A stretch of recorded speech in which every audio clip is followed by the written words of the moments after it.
Police नागरिक को खड़ा भी नहीं होता। पुलिस जुल्म कर रहा है, पुलिस जुल्म कर रहा है, पुलिस जुल्म कर रहा है।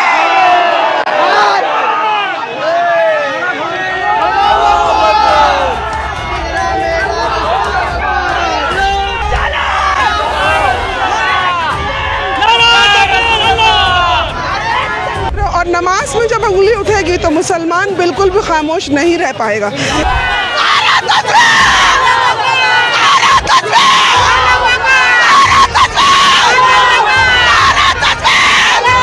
ये सरकार जब से आया है हम मुसलमानों को टारगेट कर रहा है, कभी नमाज पढ़ने से रोक रहा है, कभी नारा लगाने से रोक रहा है। কেন্দ্র সরকার সুপ্রিম কোর্ট এবং সংসদরা আইন করুক যে এই দেশে একটিও গরু হত্যা করা হবে না।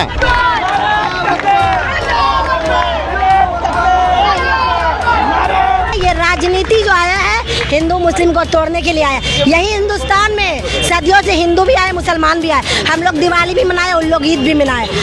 না তো গলায় দড়ি দিতে বলো, আর না হলে বিষ আনতে বলো। বিষ তো ফ্রি পয়সায় পাওয়া যাচ্ছে। রেখা তো ও গরু লাগাচ্ছে, কোন আক্কেলে ও খাওয়া দিতে পারবে? এককাল গোবর ফেলতে পারবে? আমার 5 লাখ টাকা লোন নেওয়া, সব মহিলারা এসছে আমার বাড়িতে, এসে বলছে লোন শোধ করো। আমি কি করে করব? চলো আমার বাড়িতে কি অবস্থা। শুভেন্দু অধিকারী এসে তুই গদিতে বসে আছিস, তুই কি করছিস? মানুষকে এরকম করে হিন্দু ধর্মতে সব কিছু তো নষ্ট করে দিচ্ছিস।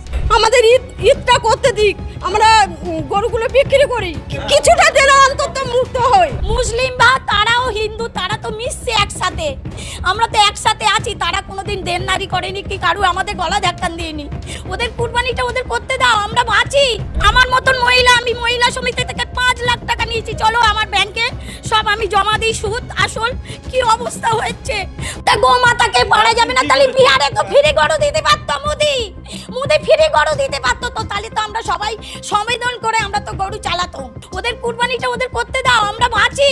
আমাদের আর ঘুম নেই, রাত্রে ঘুম নেই, চিন্তায় মাথা খারাপ হয়ে যাচ্ছে। আমি তো হিন্দু লোক, আমি তো দাস, আমি ব্যবসা করি খাই। মধু খেয়ে গরু কিনতে হবে, মধু খেয়ে। এমনই দুশ্চিন্তায় দিন কাটছে ভারতের পশ্চিমবঙ্গের হিন্দু খামারি ও ব্যবসায়ীদের। রাজ্য জুড়ে এখন উদ্বেগ আর অনিশ্চয়তার আবহ। কোরবানির ঈদকে ঘিরে একদিকে নিরাপত্তাহীনতায় ভুগছেন মুসলিম ক্রেতারা, অন্যদিকে চরম দুশ্চিন্তায় পড়েছেন গরু পালনকারী হিন্দু কৃষক ও ব্যবসায়ীরা। শুভেন্দু অধিকারী এসে তুই গদিতে বসে আছিস, তুই কি করছিস? মানুষকে এরকম করে হিন্দু ধর্মতে সব কিছু তো নষ্ট করে দিচ্ছিস। এবছরে এমন একটা করে দিল মোদী সরকার যে আমাদের কোনো লাইন নেই, আমাদের মরা ছাড়া। এখন আমাদের একটাই পথ, আমাদের মরতে হবে। সরকার কি এটাই চায় যে আমরা মরবো? আমরা সরকার এনে নতুন সরকার গঠন করে আমরা কি মরতে চাই? ড্রাইভারকে পরিষ্কার বলছে গরু লেগালি 12 বছর জেল দেবো এবং মার্ডার কেস দিয়ে দেবো। পুলিশ অফিসার ডাইরেক্ট বলেছে। বিজেপি কি আমরা ভোট দিয়ে আমরা তো ঠকছি, এখন আমাদের পেটে তো লাথি মারছে। গরু 6 বছর বাঁচে না, 14 বছর আয়ুত্ব দিচ্ছে। এ কি ব্যাপার? কই মমতা দিয়ে এটা করিনি তো। ওরে মরে মেরে বিজেপি তুলে লাভ এইটি হয়েছে আমাদের। এখন আমরা একটাই চাচ্ছি, হয় আমাদের গরুগুলো বিক্রি করার অনুমতি দিক, না হলে উনি এখান থেকে এসে গরু নিয়ে চলে যান, আর না হলে উনি পারুক আমাদের হাতে এক বোতল করে বিষ তুলে দিক, আমরা সেই বিষ খেয়ে মারা যাই। এছাড়া আমাদের কোনো উপায় নেই।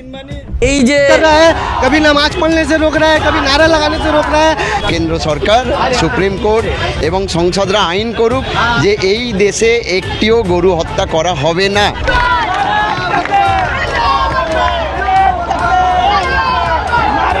ये राजनीति जो आया है हिंदू मुस्लिम को तोड़ने के लिए आया। यही हिंदुस्तान में सदियों से हिंदू भी आए, मुसलमान भी आए। हम लोग दिवाली भी मनाए, उन लोग ईद भी मनाए। हम लोग का जो महल्ला जो है उसमें हर ये पता है क्या, और राजनीति का नाम से तोड़ा जा रहा है।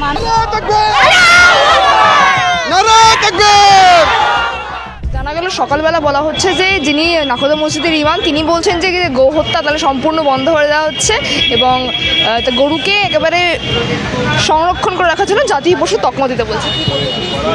না, একদমই মানে আগামী দিনে আমরাও বিভিন্ন রকমভাবে চেষ্টা করছি যে গোটা ভারতবর্ষে গোহত্যা বন্ধের দাবিতে সম্পূর্ণরূপে কোনো রাজ্যে কোনো কোম্পানি এই গোহত্যা না করতে পারে, তার জন্য আমরা মুসলিম সমাজ থেকে বৃহত্তর আন্দোলন গড়ে তুলব এবং এটা গড়ে তোলা হবে। ইতিমধ্যেই আপনারা দেখেছেন কোরবানির জন্য বিভিন্ন হাটে যখন হিন্দুরা গরু নিয়ে গেছে, সেখানে কিন্তু মুসলিম যে জনগণ তারা কিন্তু প্রতিরোধ গড়ে তুলেছে এবং এই প্রতিরোধগুলো গড়ে উঠবে, কারণ এই গোহত্যার নামে একটা নোংরা রাজনীতি করে বারবার মুসলিমদের বলি করা হবে, এটা মেনে নেওয়া যাবে না। এবং মুসলিমরা অনেক সচেতনভাবেই কিন্তু তারা আজকে রাস্তায় নামছে, আগামী দিনেও নামবে। সচেতনতার কথা বলছেন, যে আইন জারি করা হয়েছে, কিছু নিষেধাজ্ঞা বলা হয়েছে এবং বলা হচ্ছে অনেক ক্ষেত্রে মুসলিম সম্প্রদায়ের মানুষ নাকি খোলা জায়গায় গোহত্যা করেন বা পশু বলি দেন, এই খোলা জায়গায়।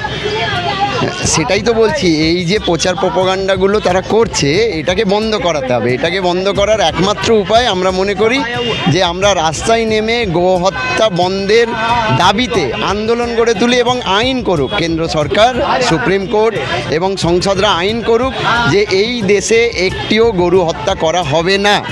এই আন্দোলনটা আমরা গড়ে তুলছি এবং গড়ে তুলব। এই আন্দোলনটা গড়ে উঠলেই কিন্তু এই যে মুসলিম নিধনের একটা যজ্ঞ চলছে গোটা ভারত জুড়ে, আজকে বাংলাতেও শুরু হয়েছে, এটাকে তবেই বন্ধ করা যাবে। আর এই যে মুসলমানদের টার্গেট করা হচ্ছে বারবার, এই যে প্রচার প্রপাগান্ডা, এগুলোও বন্ধ হবে স্বাভাবিকভাবে। অর্থাৎ তারা গোহত্যাটা বন্ধ করুক। তারা যে 300 কোটি টাকা 400 কোটি টাকা করে চাঁদা নিচ্ছে ওই কোম্পানিগুলো, এবং বিশ্বের দ্বিতীয় গোহত্যার মানে গো মাংস রপ্তানিতে দ্বিতীয় যে দেশ, সেই দেশে সম্পূর্ণরূপে গোহত্যা বন্ধ হোক এবং সরকারি জায়গাগুলোই গো হত্যা বন্ধ করে গোশালা তৈরি করুক। আমি মহিলা সমিতি থেকে 5 লাখ টাকা নিয়েছি, চলো আমার ব্যাংকে সব আমি জমা দিই, সুদ আসল। কি অবস্থা হচ্ছে, আমার স্বামী ভ্যান কাটে, ভ্যান চালায়, আমরা এইভাবে মাছি, তাহলে আমাদের বাচ্চা কাচ্চা সব আছে, তাহলে আমরা কি করে খাবো? আমাদের আর ঘুম নেই, রাত্রে ঘুম নেই, চিন্তায় মাথা খারাপ হয়ে যাচ্ছে। আমরা কি করব? কিছুই করার উপায় নেই, কিছুই খুঁজে পাচ্ছি না। আমাদের ঈদটা করতে দিক, আমরা গরুগুলো বিক্রি করি, কিছুটা যেন অন্তত মুক্ত হই।